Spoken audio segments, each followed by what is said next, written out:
Hey, Lou Agave, Long Island Lou Tequila. Please like my social media. Hey, I'm back. Greg, Aged Agave, sipping with Lou. Aged Agave's back, and he's back from Mexico, where he hooked up with Steve Vera. They're coming out with a single barrel for Aged Agave. Talking about El Gran Legado. El Gran Legado. Happen to have a sample bottle right there. It says 54.5. This is still strength right here. We're going to taste this in a minute. Lou, Misha Khan, talk about So here's what's coming, guys. You ready? We were the first ones to put El Gran on the map, you might say. First review ever. He had met Steve in Mexico a year or so ago, brought the bottle over here, and we banged it out, and you guys all heard about it. We loved it. We loved it. It's amazing. Well, I love it. I love Michoacan agaves, first of all. Lou, The citrus and fruit. Lou, Cascuine. Yeah, well, yeah. Comes out of Nam 1123. Like I've been saying. Chava. Chava, can you strike out? I mean, I haven't seen you strike out. So I love the Michoacan agaves that Steve uses. Big, juicy. He's going to tell you about the bricks level. Usually they give me that more citrus and fruit, like I said. Stone oven cooked, roller macerated, stainless steel, open air, fermented, double distilled in stainless steel with a copper coil. First distillation. And then? Second distillation, all copper. All copper. Deep well water, never any additives. So Cascuine greatness. Steve Vera's the owner, and this brand is off the hook, and he's coming out with the high proof, guys. You got your wish. You're getting high proof Blanco, amongst other products coming out he'll tell you about. So what we got here, Lou, is right from the still. He's going to be making a 40. They're going to dilute this down. So he's making lot 2 of his 40. That's coming. Look at the pearls. Yeah. So you can see those old mezcaleros in their little copitas when they shake it, and oh my God, they foam up. I love to see that. So here you go. Shake it up, Lou. Ooh. You can see the bubbles in there. That's going to be a high proof. It's going to be a high proof. I mean, I had read that sometimes the bigger the bubbles, it's even more high proof. But you want bubbles, you want them, you want to see those perlas, as they call it. Whew. So let's give this a shot. Not even listed on TMM. No such thing. You're not going to see this, guys, for a couple months, I guess, in my opinion. It's resting in stainless, Gregory said. So I posted, Lou, last week when I was down in Cascuine. I was the first one to taste lot 2. I was the first one to taste lot 1, actually. And Steve was generous enough to invite me down there to taste lot 2. And my notes were, I'm definitely getting citrus. Mint. Some great cooked agave. Yeah. You know what I mean? And I got a little mint, light mint, more herbaceous to me, Lou. A little. It's very herbaceous, but I get a mint. Yeah, eucalyptus. That's right. Cooked agave in your face, some citrus. Yeah, there's no notes on this, so we're making the notes as we go along. Honey, which is part of that sweet cooked agave, in my opinion. But yeah, no, this is it's crystal clean, clear. Yeah, oh yeah, like water. I mean, those legs are coming down nice and slow. Wow, that's nice. Viscosity. Oh, no doubt. High proof. So this will be the closer to tears, Lou. That's going to be. You can tell it's a higher alcohol. Yeah, yep.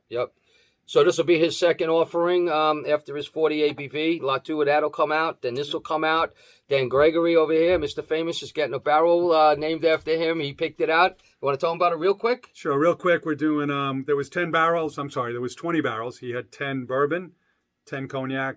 Steve was generous enough to ask me to say, Greg, you pick out whatever barrel you like.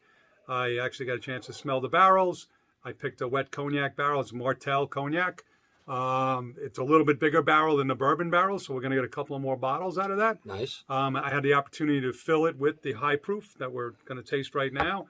We're going to sit there in the barrel. I'll probably be down there in 2-3 months to see where we're at, and then maybe, when to pull it. We might pull it in 4 months. We might pull it in 6. So because it is a wet barrel, I'm concerned. I really want these agaves to shine. So yeah. Steve is going to do the opposite. Steve picked a beautiful rabbit hole bourbon barrel that had sherry in it also. Oh, nice. Sherry cask barrel. He's going to do a high proof one also. Then he's going to do a blend of I believe he's going to do a blend of the cognac and the bourbon and make a 40 proof repo also. So he's got a couple of SKUs coming out this year. Pretty excited about it, but let's go in and taste this bad he's boy. The full owner now of the brand, so that's a good thing.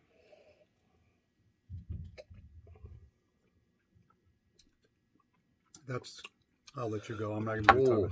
Well, first of all, it's 109 proof, correct? Yes, sir. So we let our mouth warm up a little bit.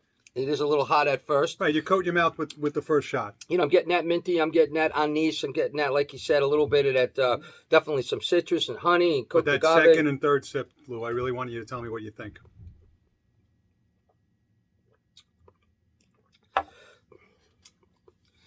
I'm getting some delicious. I'm just getting delicious, like a sugary, but clean, sugary blast.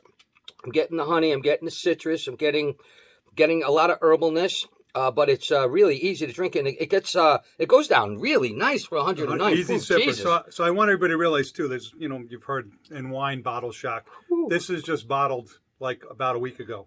So I mean, it hasn't been sitting. The actual high proof is sitting in stainless right now, resting before it goes to bottling. I think it's going to mellow a little bit, but I think this has got a nice punch. Ooh. It's delicious. This is nice. This is really, really delicious. El Gran Legado de Vida is one of my favorite brands, has been since the day we tried it. It's phenomenal. I just love Michoacan agaves. I think that's part of it. So, Steve, these are 6.5-year-old agaves. Yeah, tell them about the bricks level. The bricks, they picked this at 40 bricks, people. 40. So the sugar levels here are high. So the alcohol, that's why Chavez said, go back and get me some more because we're going to produce a high proof. Steve did not intend to do that. Right. He wanted to do a 40. Right. And then he said, you know what? You got to do a high proof. So we brought this over to Grover at his office at Tequila Matchmaker. We brought him a sample. We tasted it from. I'll let him decide, but I'm pretty sure he loved it. Yeah, pretty sure. And we had a nice conversation about it. I think he was pretty much blown away. He felt pretty happy that Steve said keep the bottle. Oh, nice, nice, so nice. Nice touch. So wasn't there a video of Steve bringing those giant monsters in from Michoacan, dumping them out of the truck when they got back to Costcoine? I thought I saw something. You might have. I haven't seen that. They were huge. If it's what I'm remembering, they were huge. That's a serious bricks level. That's. But now go and taste that sip. Now I'm on that third sip. It's sweet. It's delicious. It's. Now I want to really give you a unbiased Phenomenal. opinion. It has nothing to do with the ability that or the opportunity that I'm able to do a single barrel with this gentleman. I want to tell you, I can't screw up because we're looking at 1123. We're looking at Chava. We're looking at Michoacan agaves. We're looking at this beautiful 40 bricks, high proof and cognac barrels from Martel. That is the winner. That is hitting all the marks. So you know what, Lou? It's only up to me.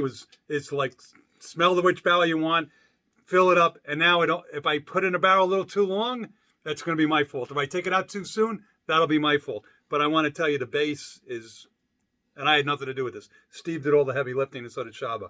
We're just here to taste and drink. Well, it's a repo, and as we always say, they are the hardest expression to make, so you'll be down there to decide when to pull it. And I know my man knows his Blanco, and I know when he knows it's starting to lose that Blanco-ness, and, you don't want too much wood, but you want to know that it's not a full Blanco. It's not easy. It's not easy. Maybe I could fit in your suitcase, and I could come in, I can help out, Steve, I'm going to get you down there for one of the barrel tastings, but really what I'm looking for, Lou, is I really want the agaves to shine. I want El Gran Legado. I want what he put in this bottle, just to have a little of that barrel notes, a little of that cognac. Listen, but you want to know it's that. Yeah, one of my favorite tequilas of all time is El Tesoro Paradiso. That's 5 years in a cognac barrel. So it's not going to be a Paradiso. But those cognac notes, you know what? It's a little bit different. Right, they're beautiful. In a repo, yeah. You don't see a lot of reposados in a cognac barrel. You don't see a lot of high proof reposados coming. Right. A few companies are coming out with them now. Right. It's going to become a little trendy, I think. Right. Oh yeah, it is. They're doing a lot of that kind of stuff. And the good thing about when you go with wine barrels or cognac barrels, sometimes it tastes sweet, but what's nice is when it's a brand like this, there's no additives. No additives. So whatever you're tasting is legitimate sweetness from the barrels. So in the Blanco, Lou, as we know, delicious. But I'm saying it's the agave, it's yeast and water. This is deep well water, by the way.